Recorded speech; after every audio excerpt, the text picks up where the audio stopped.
এ ভাই মনটা আজ ভালো নেই, চল মদ খাই। 100 টাকা দে। আমি পারবো না, আমি পারবো না। সারা জীবন ভিখারি থেকে যাবি।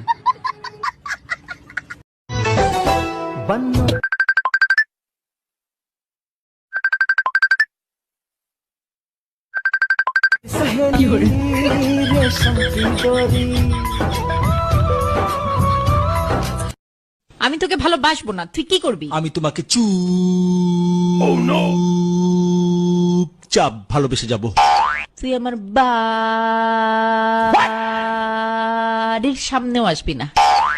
তোমার জন্য দেখছি মানিজ্জত কিছুই থাকবে না। কি যন্ত্রণা! আমি কখন আবার কি করলাম? তুমি লোকজনের সামনে বসে পাগলের মতো উলটপালট কথা বলো কেন?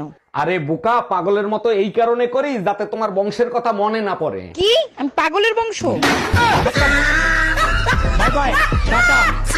ভাই শুনেন, আমার জামাইরে দেখছেন 7 দিন আগে গেছে আলু কিনতে, এখনো বাসায় আসে নাই। তাইলে ম্যাডাম এক কাজ করেন, অন্য তরকারি রাঁধি ফেলেন। ভালো তো তাকেই বাসবো যে আমাকে কষ্ট দিবে না, সবসময় আগলে রাখবে। চোখের কাজল কখনো নষ্ট হতে দেব না জান, শুধু ঠোঁটের লিপস্টিকের গ্যারান্টি দিতে পারবো না। লোকে বলে টাকা না থাকলে নাকি বন্ধুত্ব টেকে না। ভাই বিশ্বাস করো, আমার বন্ধুও ভিখারি, আমিও ভিখারি।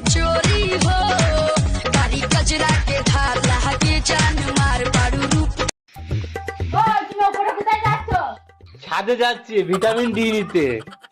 ওরে গেলাম নে, আমি তো ভিটামিন ডি নিতে যাচ্ছ ছাদে? সেই ঝুমা বৌদি 15 দিনকার জন্য বাপের বাড়ি গিয়েছে। খাট্টে পোড়া নিবংশে। আমি কিছু বলি না তার মানে এই না যে আমি কিছু বলতে পারি না। কথা বলার জন্য তোমাদেরকে জাতীয় পুরস্কার দেওয়া উচিত, কারণ তোমরা 1 মিনিটে 300 কথা শোনাও, তারপরও আমার মুখ খোলায়ও না, আমার মুখ খুললে তৃতীয় বিশ্বযুদ্ধ লেগে যাবে। Bye bye, tata, good bye.